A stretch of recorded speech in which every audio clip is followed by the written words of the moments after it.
Tak já vás zdravím, milí střelci, u vaší měsíční predikce na květen 2026 a pojďme se podívat nejdřív na to, jaké je vaše ústřední téma.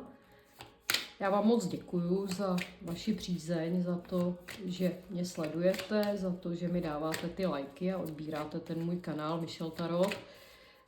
Moc si toho vážím, protože mě to hodně motivuje, abych tvořila další obsah. A tohle je kolektivní výklad, ne osobní, takže vemte si z něj, co s vámi ladí, ať už máte v tom znamení slunce, lunu, ascendent nebo Venuši pro vztahy a ten zbytek nechte někomu jinému, jo? A teď už jdeme na to. Máte tady období vodnáře, jo? Myslím, že už to tady nějaké znamení mělo. Pluto je teď ve vodnáři, zároveň v květnu jde do své retrográdní fáze, tuším 6. května. A vy před tím vaším úplňkem, který je 31. května, tak se dostáváte teď do období, kdy více možná řešíte spojení s novými technologiemi, spojení s tím, jakým způsobem v životě ty inovace udělat, jakým způsobem se postavit k věcem nově a jak to tedy celé uchopit. Jo? A tohle je něco, co zkrátka vás vede do té plné síly a kdy vy budete schopni více spojit tu jemnost a laskavost a zároveň ten ženský princip s tím, že v tom je vaše síla, jo? A budete si tohleto během toho května víc a víc uvědomovat a zároveň to, co teď potřebujete, je začít si znovu věřit. Takže vy si věřte v tom, že jste schopni najít pro sebe nové projekty, nové podněty, nový směr a že zároveň na ten úplněk ve Střelci už definitivně na další rok ukončíte věci, které už v tom životě vašem nemají být. Jo? Protože ty úplňky jsou hlavně o ukončování a my máme ten úplněk všichni jednou ročně a vy ho máte teď, takže teď v květnu, takže využijte tu sílu toho úplňku k tomu vědomému odložení toho, co už vám v životě neslouží. Jo? A pojďme se podívat na ty 3 dekády. Ano, vy v první části toho května budete skutečně ukončovat v něčem jednu vaší životní etapu, budete rádi za ty zkušenosti, které jste díky tomu nabyli a za to, že jste schopni se teď dostat do takového většího sdílení s ostatními těch svých zkušeností. V té druhé třetině toho května už budete mít období, jo, tohle je královna holí, to znamená někdo, kdo si užívá života, budete mít období, kdy budete schopni skutečně jako ten býk, který bude to slunce v té plné síle u toho býka, tak budete si užívat ty radosti života a i třeba budete trošičku více pečovat o své tělo a dávat mu, co potřebuje. Možná, že i budete více cestovat a dívat se na věci trošku z jiného pohledu a zároveň si užívat třeba nové jídlo, nové přátelé, nové věci. Jo? Tak to je tohle. A v té poslední třetině měsíce května budete mít několik možností, jak se vydat dál a budete se rozhodovat, co je pro vás vlastně nejlepší, takže budete volit dost možná intuitivně, jo? Protože vy si nebudete chtít volit mezi rozumem a srdcem. Vy budete chtít, aby ta vaše ideální možnost byla tím kompromisem mezi rozumem a srdcem. Jo? To znamená intuitivní řešení. Jo? A v té pracovní oblasti vy se dostáváte do plné síly teď v tuhletu chvíli a možná tam máte i někoho, kdo vás v tom podporuje teď v tenhle ten moment a vy tam trošku bojujete s některým vaším projektem nebo s něčím, co tam chcete dotáhnout do konce a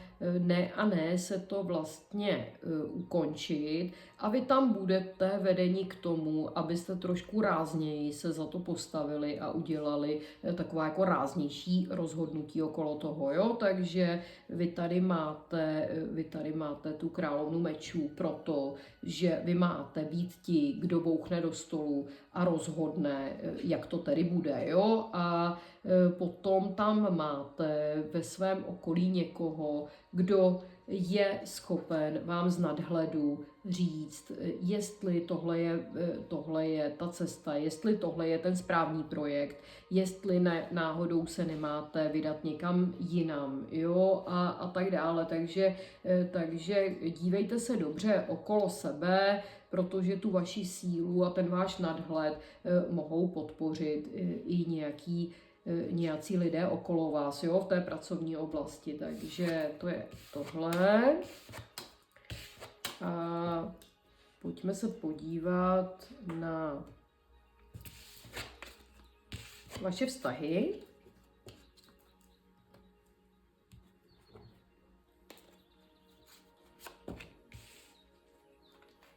Jo, je to vždycky vy a ten druhý, anebo naopak, anebo vy a vztahy obecně, nebo lidé okolo vás obecněji.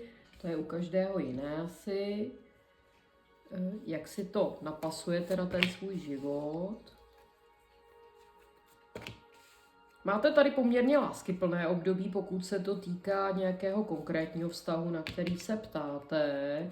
Máte tady spolupráci se ženami a i to, že vám ta spolupráce dělá dobře, ať už jste muži nebo ženy, tak zkrátka takovéto sdílení kolektivní je pro vás teď hodně fajn a v tomhletom konkrétním vztahu vy nějak čekáte na nový impuls, čekáte na to, až rozjedete nové věci a ono vás to tam teď úplně nepouští. Jo? A ten důvod, proč v tomhle konkrétním vztahu vás to tam nepouští, je, že ten člověk tam, druhý tam, vám moc prostoru pro to nedává. Jo? On tam vládne trošku v tom vztahu takovou jako pevnější rukou a více ty věci jsou podle té druhé strany, takže vy se tak jako ladně přizpůsobujete a zároveň možná nemáte ani tolik energie a tolik tahu na branku, jo, jako ten druhý člověk,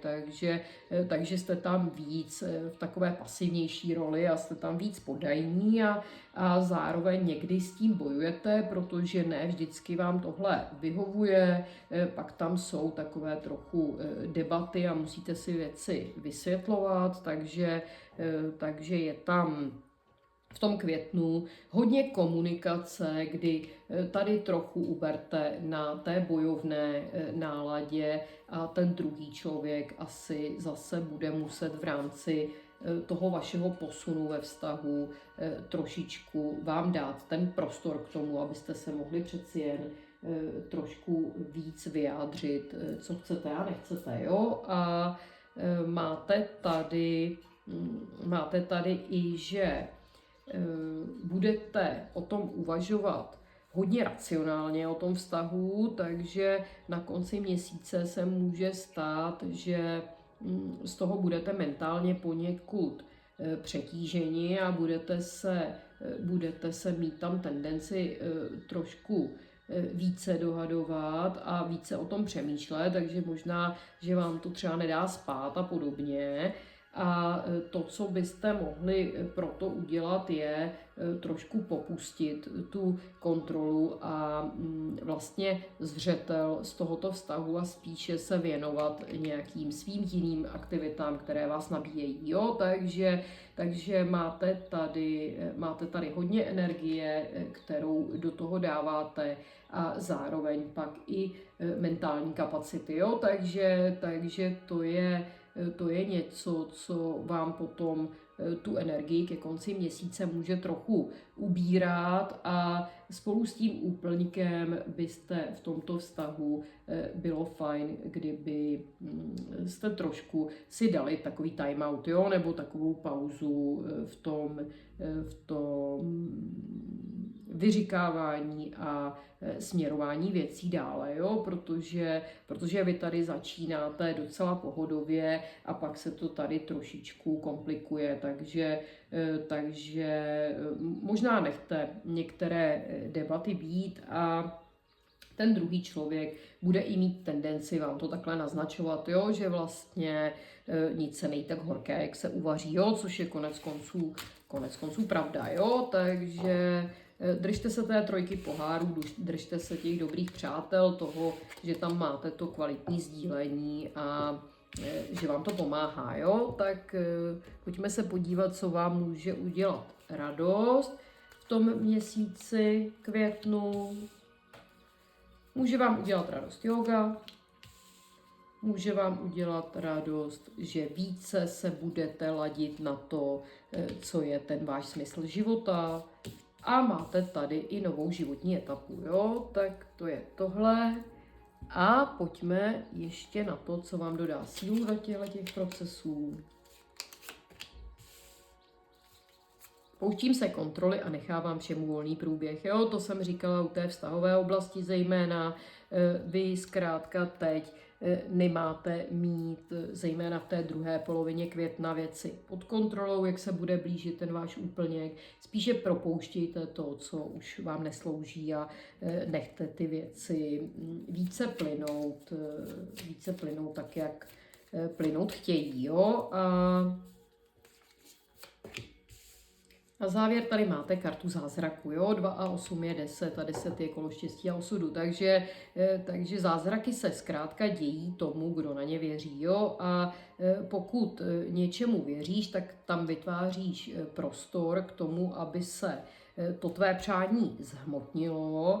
A někde ve světě se tedy odehrává moment, kdy padá hvězda a něco si máš přát. Takže něco si přej a to přání pak pust a představ si, že stoupá vzhůru k nebesům, kde se o vše postarají, aby se ti splnilo. Jo, takže já vám v tom moc fandím a držím vám palce, milí střelci, mějte se nádherně. Pa, pa, pa.